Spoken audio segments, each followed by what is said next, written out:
Buenas tardes, bienvenidos a esta clase de nuestro curso sobre el patrimonio arquitectónico en los monumentos nacionales. Presentamos nuevamente la clase 13 bis con la corrección realizada a su presentación por Alicia de Arteaga. La señora Alicia de Arteaga es licenciada en Letras, es miembro de la Academia Nacional de Periodismo y es además periodista especializada en temas de arte. Reiteramos nuevamente las disculpas por los inconvenientes ocasionados en la presentación anterior. Entonces vamos ya a la clase. Adelante, por favor. Buenas tardes a todos, muchas gracias por estar acá, por participar de este curso de Patrimonio Arquitectónico que ha sido una lindísima sorpresa para todos. Felicito a los organizadores y comparto lo que dijo Teresa Anchorena el martes, que es una sorpresa ver la cantidad de inscriptos y el entusiasmo que acompaña el desarrollo del curso. Esta es la clase número 13.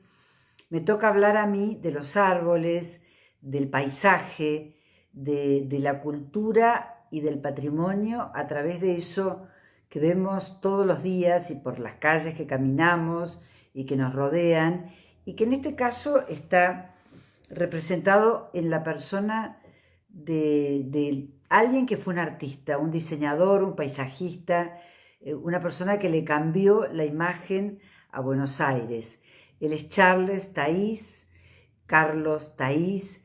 Nació en Francia en 1849 y llegó a Buenos Aires contratado por el empresario nacido en San Fernando, pero que se fue a Córdoba, que se llamaba Miguel Crisol, para desarrollar un parque en la ciudad de Córdoba. Una idea absolutamente innovadora, una visión. Y vamos a hablar de Taís, vamos a hablar de su desarrollo en Argentina, que por supuesto quiero rescatar especialmente la idea de que Charles Taís fue el paisajista de la Argentina, no el paisajista de Buenos Aires, porque los parques de Mendoza, de Salta, de Tucumán, toda la investigación para el Parque de Iguazú, para el Nahuel Huapi, todo esto, el Parque de Paraná, lo desarrolló Carlos Taís, además de proyectos para 50 estancias y muchas plazas en el interior del país. Realmente una vida fecunda, una vida increíble y un legado que en realidad seguramente vemos todos los días, pero que ahora vamos a tratar un poco de indagar en la persona del gran paisajista que fue Charles Taís, y que tuvo el privilegio, yo creo que realmente fue una gran oportunidad y que él supo sin duda aprovechar, de trabajar en Buenos Aires en un periodo absolutamente único, como fue el lapso que va de 1891 a 1914. Entonces le tocó vivir una Argentina potente, poderosa, una ciudad en la que estaba todo por hacer y que además se preparaba para la celebración del centenario, que era 1910. Figueroa Alcorta tenía los recursos y el deseo de transformar la ciudad.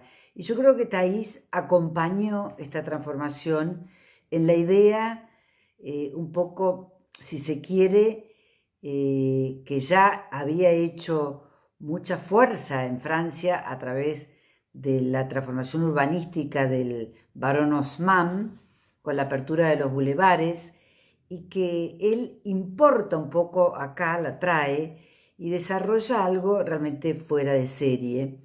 Pero bueno, volvamos un poco a Córdoba, que es donde empieza esta historia. En realidad yo creo que la historia no está completa si no hablamos de un personaje que yo creo que es central, que tuvo una influencia decisiva tanto en el proyecto de Córdoba de poder hacer el Parque Crisol, que hoy se llama Parque Sarmiento, como en consolidar esta iniciativa que por supuesto necesitaba un apoyo político, necesitaba que el gobernador de Córdoba, que era Ambrosio Olmos, aprobara la cesión de los terrenos en los Altos del Sur. Y bueno, este personaje tan importante fue Ramón J. Cárcano. Ramón J. Cárcano era un abogado súper joven, nació en 1860, se recibió de abogado a los 19 años, político conservador del Partido Autonomista Nacional. Y cuando Miguel Crisol busca un aliado para poder hacer el proyecto del parque, lo consulta a Ramón J. Cárcano y de alguna manera lo seduce con la idea de que Córdoba puede crecer y crecer hacia lo alto, tener una vista panorámica, poder salir un poco de esa situación que siempre se decía Córdoba está edificada en un pozo. Bueno, lo convence efectivamente a Cárcano, Cárcano hace suyo el proyecto de Crisol, se aprueba en la legislatura y se inician los trabajos para transformar esa barranca que está, bueno, hoy es todos los alrededores de la Plaza España, lo que se conoce como Nueva Córdoba, pero imaginen que en ese momento era un lugar absolutamente desértico y una barranca que había que armar un terraplén para poder poner los terrenos o lotear eso. Y la idea de Miguel Crisol, que fue muy genial, era justamente contratar a un paisajista para transformar el entorno y que eso facilitara la venta de los lotes. Bueno, la verdad que en Córdoba, entre Crisol, Cárcano y esta idea fantástica, surgió lo que después sería una escuela de paisajismo para todo el país, porque el proyecto de Crisol avanza muy en el estilo de él, o sea, como lo han dicho todos los analistas y especialistas en paisaje, el estilo de Taís, que era mucho lo que estaba en boga en ese momento en París, es un estilo mixto en el que suma cierta geometría muy francesa, muy del estilo de Le Notre, de los jardines prolijos con el parterre, y el estilo inglés, que es mucho más libre, romántico, pintoresco, más salvaje, que resulta como una transición entre la prolijidad del jardín francés y la naturaleza real.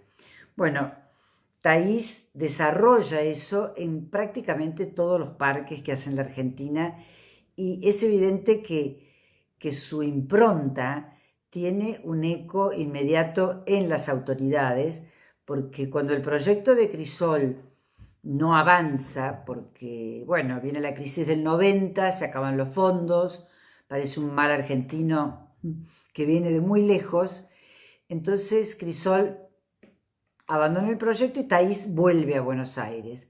Vuelve a Buenos Aires para embarcarse a Europa, para volver a París.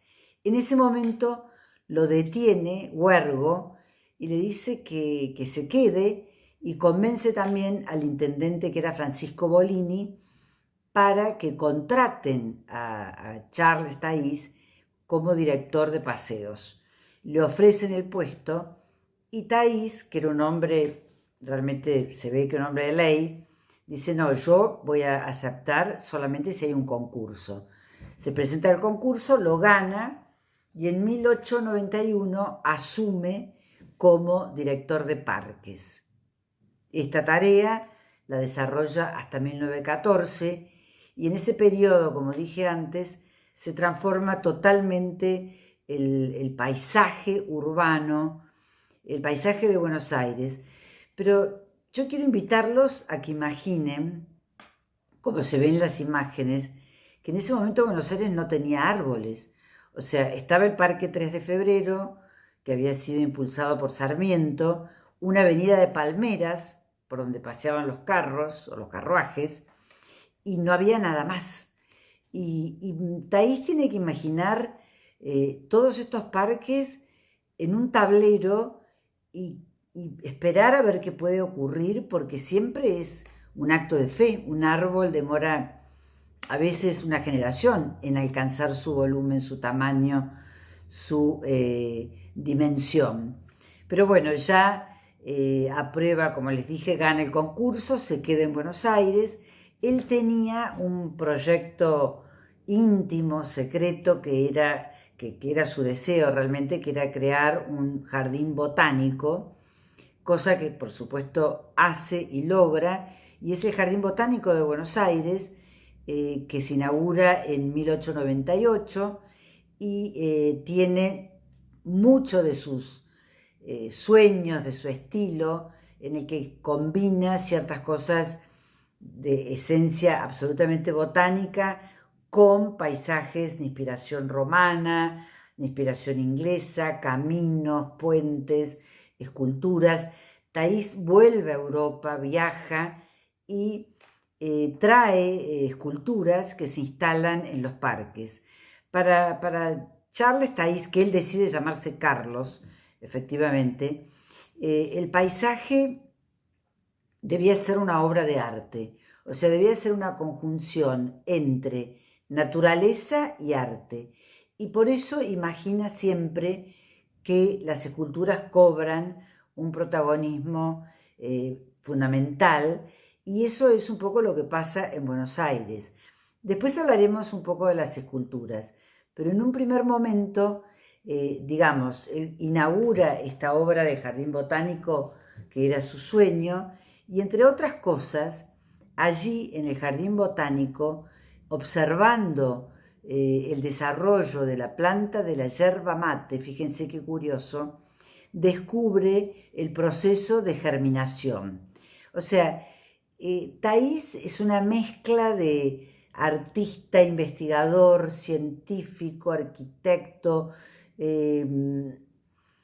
y se enamora, yo creo que se enamora de la Argentina. O sea que el gran suceso de su trayectoria como director de parques es haber logrado lo que Carlos Thaís IV define como su estilo, y lo llama un pintoresquismo rioplatense.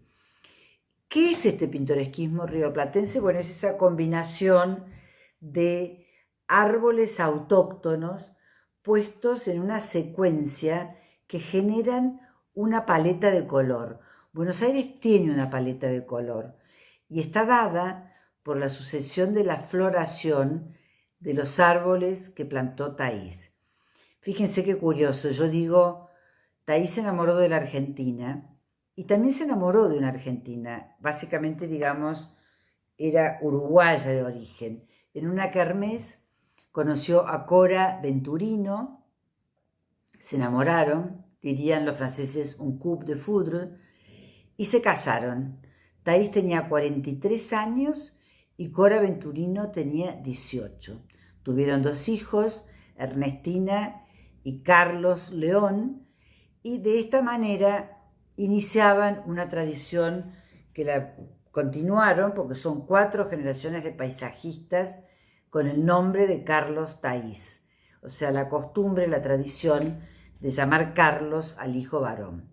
Bueno, ya casado, instalado también en el botánico, decide Thaís, y su nieto, su bisnieto, con quien hablé el otro día por teléfono, me lo confirmaba, él quería conocer y desarrollar la flora autóctona, o sea, conocer nuestros árboles. Entonces, con su mujer, que la verdad que lo acompañaba en todas sus giras por el interior, y piensen lo que eran en ese momento los caminos, las dificultades, los tiempos, y inician una serie de periplos en los cuales Thaís va descubriendo estos árboles maravillosos que después trae en su falda cuando viene de viaje a Buenos Aires. Estos árboles, créase o no, son los que ahora vemos en ejemplares maravillosos. El jacarandá, que en el norte se llama tarco, que de esa flor azul violácea que es maravillosa, lapacho, ceibo, el palo borracho, trae el ombú, y crea como dije antes, una paleta que le da a Buenos Aires una singularidad en el color absolutamente única. La floración empieza con el rosa del lapacho, sigue con el colorado del ceibo, luego es el jacarandá, la tipa y el palo borracho. Lo interesante, que ahora que estamos hablando de patrimonio, es que estos colores le dan a la ciudad un marco, una jerarquía, un atractivo que se convierte, ahora que hablamos de patrimonio asociado al turismo cultural, al interés por el cual la gente viaja, yo quiero compartir con ustedes lo que realmente veo y observo.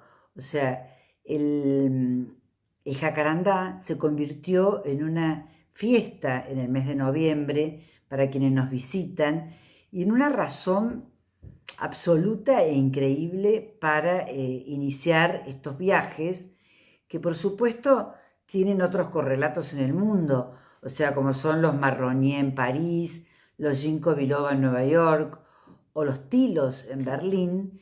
Buenos Aires tiene esa secuencia de colores realmente maravillosa. Y a propósito del lapacho, decirles que el lapacho que arranca, que pone la punta de lanza para esta secuencia de colores, para mí el más lindo es el que está en Castilla y Figueroa Alcorta. Y todo tiene que ver con todo, en este caso de Charles Taís. Decía antes que la figura central en su proyecto de Córdoba fue sin duda Ramón J. Cárcano, que tuvo a su vez otro aporte fundamental al patrimonio argentino, porque Cárcano, años más tarde, sería director nacional de Correos y Telégrafos, y en esa posición vuelve a repetir, si se quiere, la aventura de conquistar un francés para enriquecer el patrimonio argentino. Siendo director de Correos, sabe que llega a Buenos Aires procedente de Chile, de Valparaíso, donde ha desarrollado una serie de obras, que ha llegado de Francia, contratado por los chilenos, el arquitecto Norbert Maillart. Bueno, Norbert Maillart es un gran arquitecto, muy reconocido dentro de lo que se conoce como l'École des Beaux-Arts, y Cárcano lo convence para que se quede en Buenos Aires y proyecte el Correo Central, el Palacio de Correos. O sea, lo que había ocurrido en Córdoba al lograr que se quedara Taís para hacer el Parque Crisol, que hoy se llama Parque Sarmiento, se repite cuando conquista un poco la voluntad de Maillart. Maillart se queda en Buenos Aires y Cárcano le dice que tiene que hacer el correo y que puede viajar por el mundo, esa Argentina de ese momento increíble, para mirar los correos y elegir el proyecto. Bueno, Maillart se inspira en el correo de Nueva York, hace nuestro Palacio de Correos espectacular, ocupa toda la manzana que va de Sarmiento, Paseo Colón, Corrientes y Bullard, y es un edificio increíble. Hoy es el Centro Cultural Kirchner, que tiene una entrada industrial por la calle Corrientes o la avenida Corrientes, y la entrada palaciega por Sarmiento.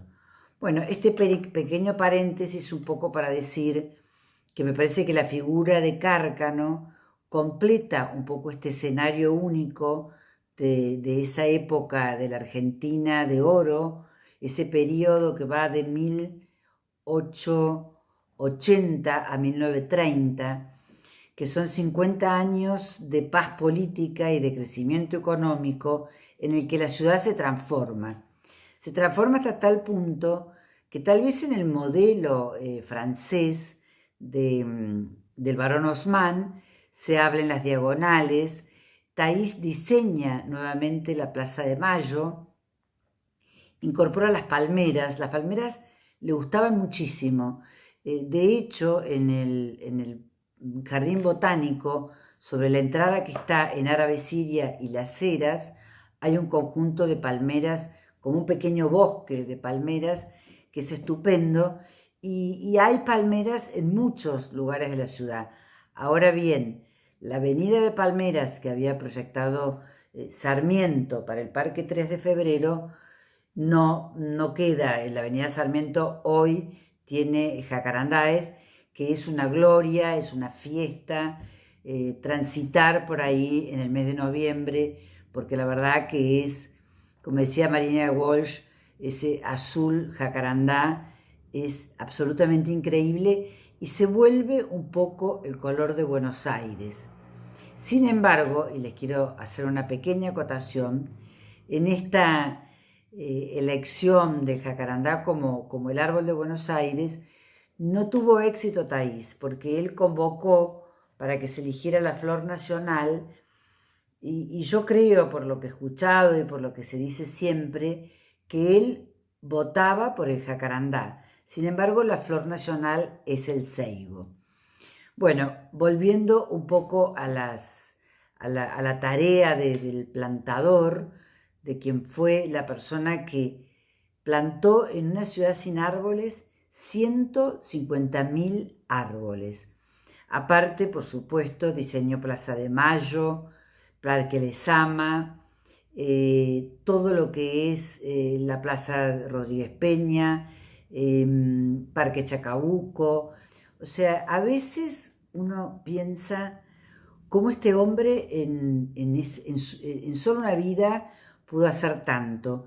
Y curiosamente, en ese momento también había una clientela privada, aparte de su trabajo público, una clientela privada que le encargaba parques para las estancias y proyectó parques para 50 estancias desde La Paz de Roca en Córdoba, en Ascochinga, que realmente es un parque que está conservado maravillosamente bien, es un verdadero lujo para Córdoba, hasta la estancia de la Ventana de Torquins en Sierra de la Ventana.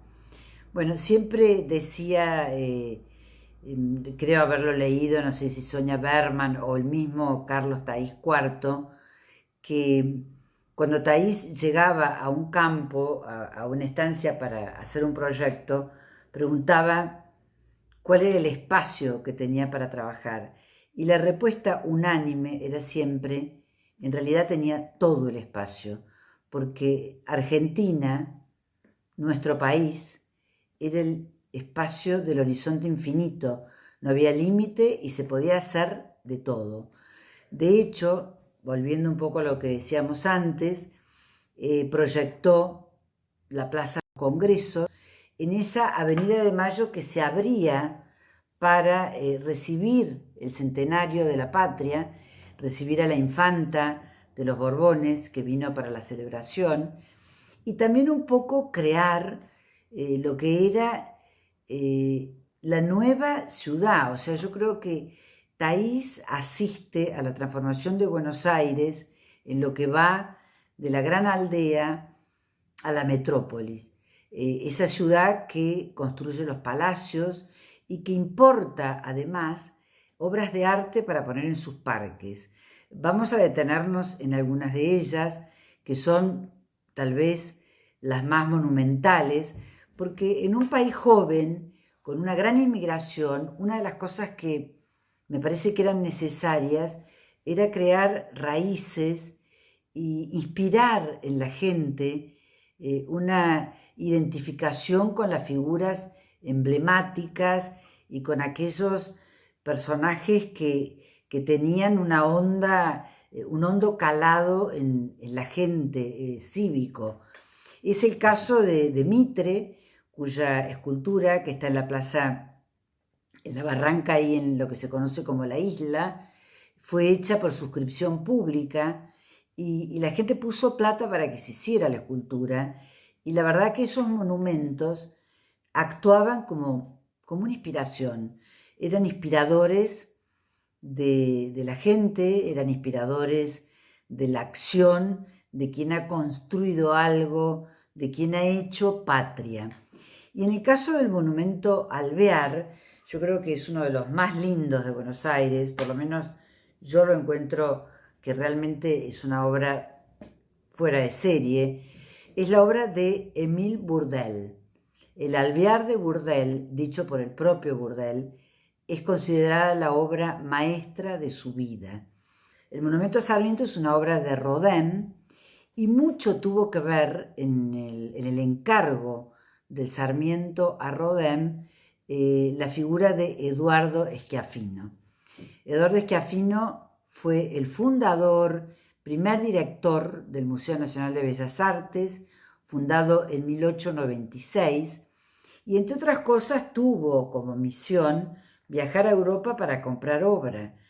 Piensen que en ese momento había presupuesto y Argentina se preparaba para la celebración del centenario, como dije antes, y en torno a esto existía la voluntad, sobre todo de Figueroa Alcorta, que fue quien celebró el centenario, de que la ciudad tuviera toda la pompa y toda la belleza que merecía esta celebración única del centenario.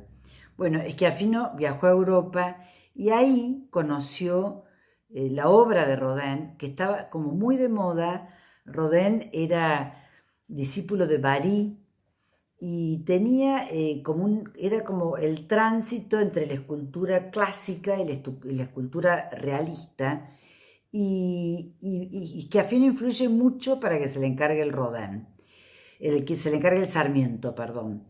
La obra se inaugura, se coloca en el año 1900 y la verdad que hay bastantes críticas porque los observadores consideran que ese Sarmiento es un poco tosco, es una figura que no representa al padre del aula, a Sarmiento, que es una figura emblemática, y sin embargo Rodin, que nunca vino a la Argentina, defiende su posición de la misma manera que defendería la escultura que hace de Balzac, que está en el parque, mejor dicho, en el jardín del Museo de Arte Moderno de Nueva York, en el MoMA, y que también es un Balzac gestual, tosco, con una impronta que mucho más que la belleza importa la actitud, y es lo que va logrando el gran escultor que es Rodin. Como consecuencia del encargo del Sarmiento, viene a Buenos Aires también poco después una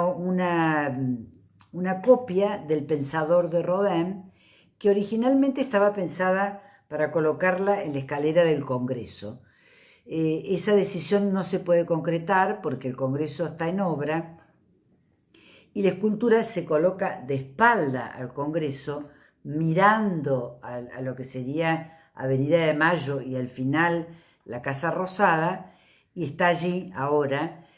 Ha sido restaurado y, bueno, por supuesto, lamentablemente muchas veces es víctima de vandalismo, pero es una obra maravillosa y una de las grandes piezas de la escultura francesa que tenemos en Buenos Aires.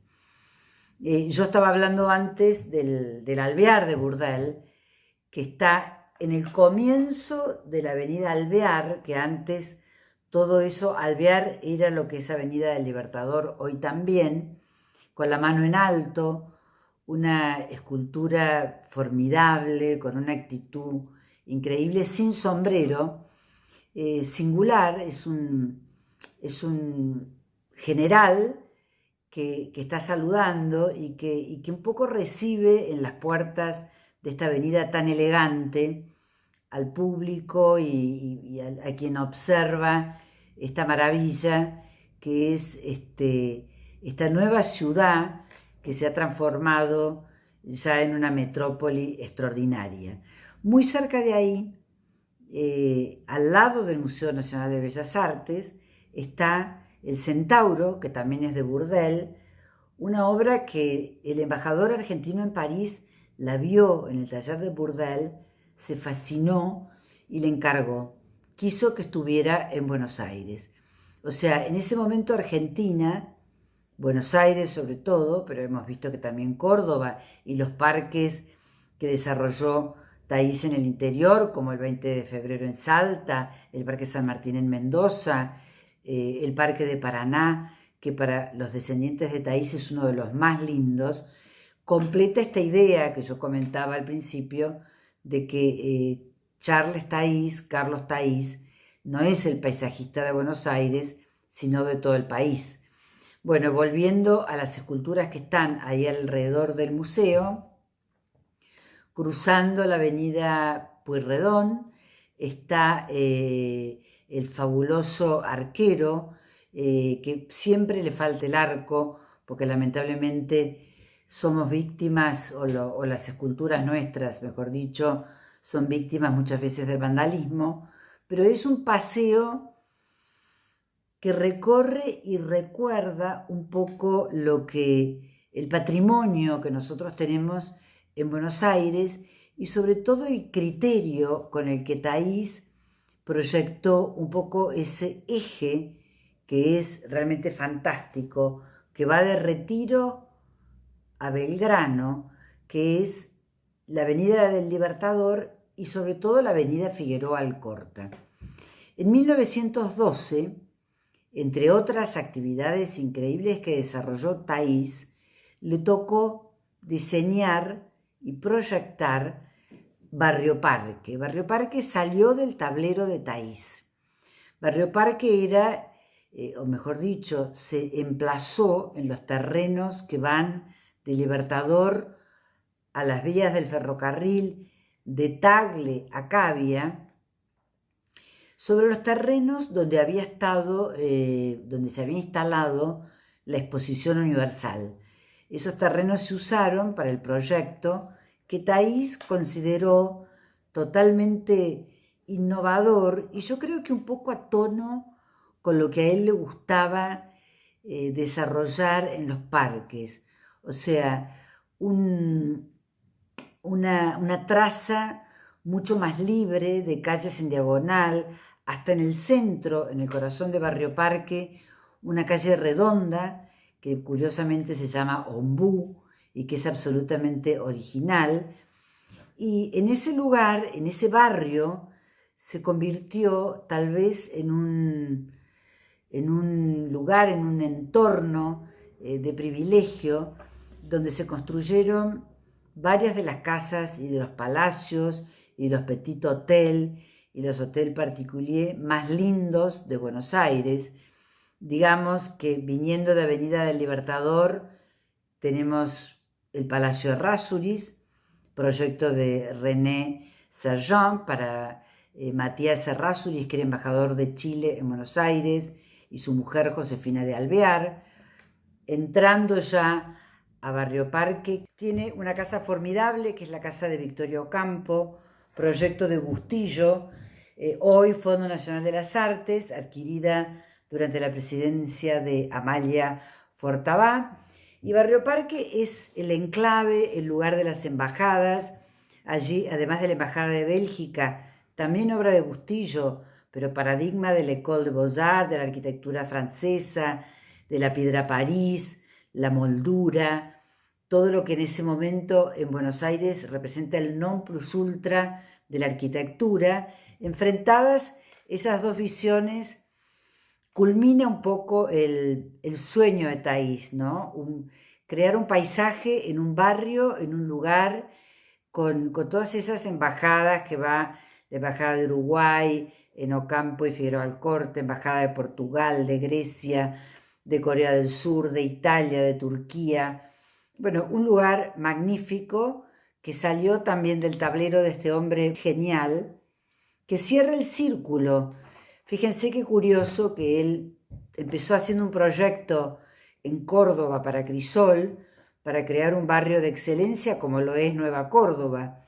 De hecho, la ciudad creció hacia los Altos del Sud, que es la parte más linda de Córdoba, la parte alta, donde también se multiplicaron las grandes residencias, las casas a la manera del hotel particulier. Si bien en Córdoba la arquitectura es un poco más ecléctica y no tan afrancesada como acá, pero hay un ejemplo realmente emblemático, si se quiere, que es el Palacio Ferreira, la Casa Grande de los Ferreira, diseñada por Sansón, cuyo parque también hizo Thaís. O sea, finalmente podemos hacer un recorrido por la Argentina pujante de esa década gloriosa que le tocó vivir, esos 20 años gloriosos que le tocaron vivir a Thaís, y vamos a encontrar su firma en todo el país, en distintos lugares, en distintas provincias, en los campos, en las plazas, en los parques. Así que es una celebración de su legado y una celebración también de lo que puede ser la conjunción cuando un empresario, como fue el caso de Miguel Crisol, un político, como fue el caso de Ramón J. Cárcano, y un artista como Thaís, se encuentran en una conjunción virtuosa que hace posible una transformación, aunando esfuerzos, recursos, imaginación, talento. Bueno, yo me despido de ustedes y les quiero decir, porque un poco se me pasó cuando hablé de Mayar, que además del Palacio de Correos, esa obra formidable que es hoy el Centro Cultural Kirchner, Mayar dejó para el patrimonio de Buenos Aires dos obras realmente fuera de serie, como son el Colegio Nacional de Buenos Aires, en la calle Bolívar, y el Palacio de Justicia, el Palacio de Tribunales, en la Plaza Lavalle.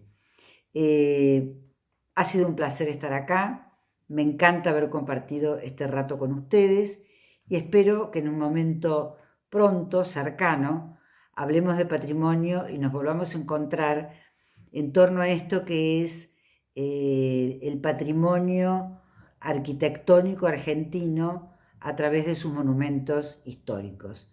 Muchísimas gracias y un saludo para todos.